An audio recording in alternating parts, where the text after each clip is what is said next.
Chapter 1. Pokrovsk. Why is it a hotspot?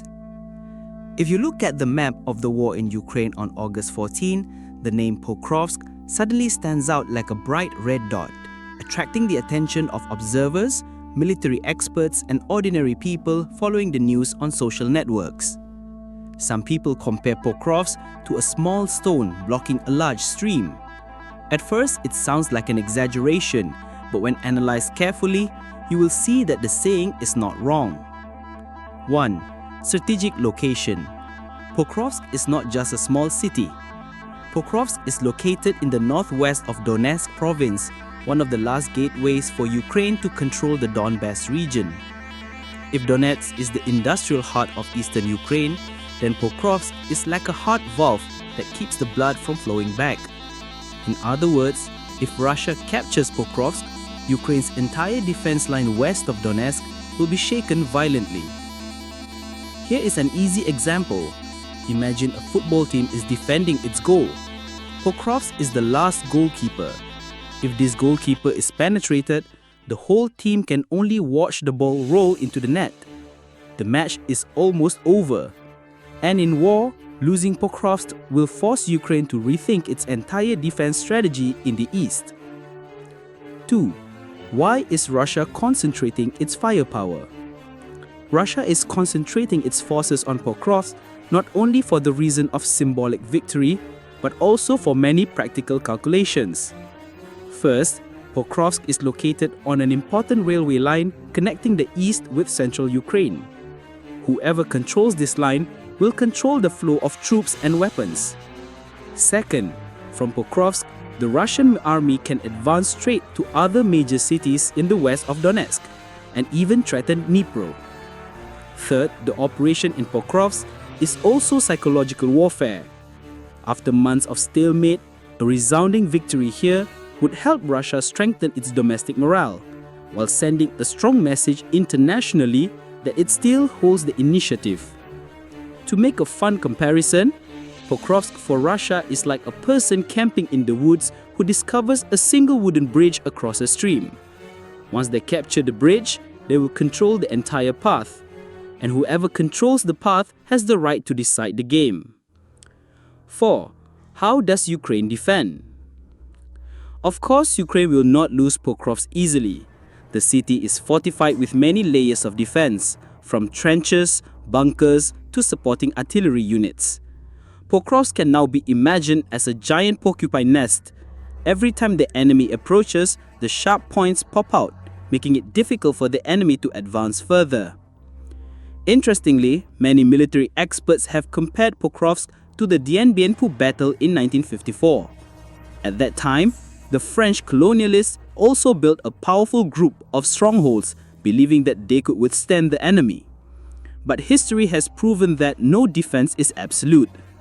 The question is, will Ukraine become the French in the Battle of Pokrovsk? Or will they turn the situation around to turn this place into a new Stalingrad, where the attackers will pay a heavy price? 4. The morale of soldiers and people. A little mentioned but extremely important factor is morale. The Ukrainian army is currently in a state of straining, both fighting back and ensuring logistics. The people of Pokrovsk are in a dilemma. Leaving means losing their homes, staying means living in bombs and bullets. A reporter recounted the scene at the train station. An old woman holding a cat, carrying a bag of luggage in one hand, her eyes red but still determined to say, "I will return." That is the symbol of the resilience of the Ukrainian people. No matter what happens to the city, their spirit is not easily defeated. 5. History repeats itself. The history of war always has strange loops.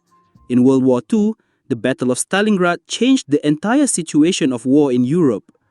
In the Vietnam War, the Battle of Dien Bien Phu forced the French colonialists to end their military adventure. And now the question is, will Pokrovsk become a major turning point in the Ukrainian war? Analysts are fiercely arguing. One side believes that Russia will not be able to maintain it for long, because capturing the city means a huge burden on supplies and management. The other side believes that if Pokrovsk falls, Ukraine will lose an important link in the defense chain and risk having to retreat further. 6. A little humor to cool down. Amid the intense analysis, there are also some laugh-out-loud stories. A Ukrainian soldier once told the press, "Fighting in Pokrovsk is like playing Who Wants to Be a Millionaire. But every question is difficult and you don't have the right to ask for help from the audience." A Russian soldier compared it to, "Fighting here is like playing chess with a stubborn opponent. Every time we calculate our moves, they suddenly make another move, leaving us breathless." At the end of Chapter 1, we see that Pokrovsk is not just a small city, but a decisive link for the entire situation in eastern Ukraine. Here, Russia wants to demonstrate its strength, Ukraine wants to protect its honor and survival. And more importantly, the world is watching, waiting to see whether history will repeat itself in a new Stalingrad or take a different turn. Chapter 2. Pokrovsk: Strategic Importance and the Sweaty Struggle. If Chapter 1 has helped us visualize the overall picture of the developments in the war in Ukraine on August 14, Chapter 2 will delve deeper into the special role of Pokrovsk, why this city has become the focus of attention not only for the military but also for the international media, and how both Russia and Ukraine are fighting with intelligence and strength in this area. 1. What is Pokrovsk and why is it important? Pokrovsk is a city located in Donetsk Oblast, not far from the main fronts. It is the western gateway to Donetsk, where if lost, Ukraine will face the risk of the enemy advancing deeper into the rear. In particular, Pokrovsk is also a strategic crossroad, connecting many important railway and road lines. To visualize it more easily, imagine you are playing chess. Pokrovsk is like a square in the middle of a chessboard. Whoever controls it has the advantage of attacking and defending. Ukraine calls it the shield that protects western Donetsk, while Russia sees it as the door to the rest of Donetsk. 2. Forces involved. According to international media sources, both sides have deployed elite forces. Russia mobilized mechanized units with tanks, artillery, and suicide drones. Ukraine brought in special forces and paratroopers from other regions to block the attack. This story is like a football final. Each team puts out its strongest lineup. No one wants to lose, because even the smallest mistake will cost the whole territory. 3. Pressure and difficulties. In Pokrovsk, the war is not only about bombs and bullets, but also about spirit. Ukrainian soldiers fought with the mindset of, if we retreat, we will lose our houses and land, while Russian soldiers were also put under pressure. If we don't win this entire campaign in Donetsk, we will fail. In addition, the Pokrovsk battlefield was difficult because of the urban terrain, many buildings, underground bunkers, and narrow streets. This made it difficult for Russian tanks to exert their power, while the Ukrainian army had to take advantage of every house and every street corner to defend itself. 4. Illustrative example: the Battle of Stalingrad in the past and Pokrovsk in the present. To make it easier to understand, we can compare Pokrovsk today with Stalingrad in 1942.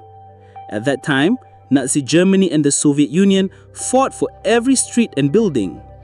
Now, Russia and Ukraine are repeating a similar scenario, a fierce urban war where soldiers have to fight for every meter of land. 5. Strategic significance. If Russia takes Pokrovsk, this will be a springboard for them to expand their attack to Kramatorsk and Sloviansk, two other major cities of Donetsk. If Ukraine holds on, it will be a morale-boosting blow and demonstrate that they are still capable of defending their territory. Pokrovsk is therefore not just a place on the map, but also a test of will and endurance of both sides. Chapter 3. The Future of War: Possible Scenarios and Lessons for the World. If Chapter 2 focuses on Pokrovsk, Chapter 3 takes a broader view. What happens next? What directions will Russia and Ukraine take? And what can the world learn from this battle? 1. Short-term scenarios. There are three main scenarios. Russia captures Pokrovsk. This will give them a strategic advantage, allowing them to advance further into Donetsk. Ukraine holds Pokrovsk. it will be a powerful morale-boosting blow and demonstrate that they are still capable of defending their territory. The battle drags on, it will wear down both sides, turning Pokrovsk into the meat grinder that Bakhmut once was. 2. Political implications. Pokrovsk is not just a military matter. If Russia wins, it will have an advantage in international negotiations. On the contrary, if Ukraine holds on, the West will trust it even more and provide more aid. Concrete example. After Ukraine successfully defended Kiev in 2022, many Western countries increased their aid. If that scenario is repeated in Pokrovsk, we can predict a new wave of aid. 3. Lessons for the world. Pokrovsk is a reminder that in the 21st century, urban warfare is still a nightmare. Modern bombs are not enough to ensure victory. The decisive factor is still the human spirit.